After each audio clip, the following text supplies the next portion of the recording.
જંબુસર તાલુકા પંચાયતની બજેટલક્ષી સામાન્ય સભામાં ઐતિહાસિક ₹103 કરોડનું બજેટ સર્વાનુમતે મંજૂર કરવા સાથે વન નેશન વન ઇલેક્શનના સમર્થનમાં પણ પ્રસ્તાવને બહુમતીથી બહાલી અપાઈ હતી।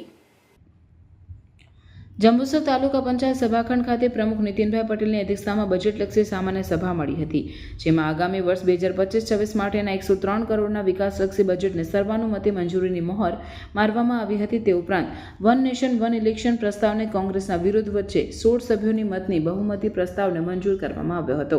પંચાયત પ્રમુખે આટલું મોટું બજેટ મંજૂર થતાં તાલુકાના વિકાસના કાર્યોને વેગ મળશે તેમ જણાવ્યું હતું।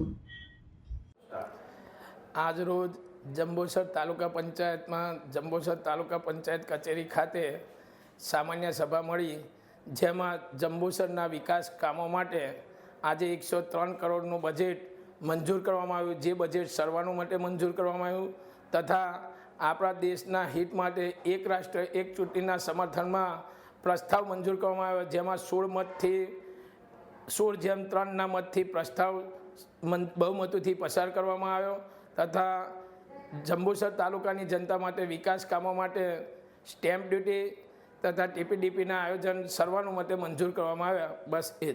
વંદે માતરમ।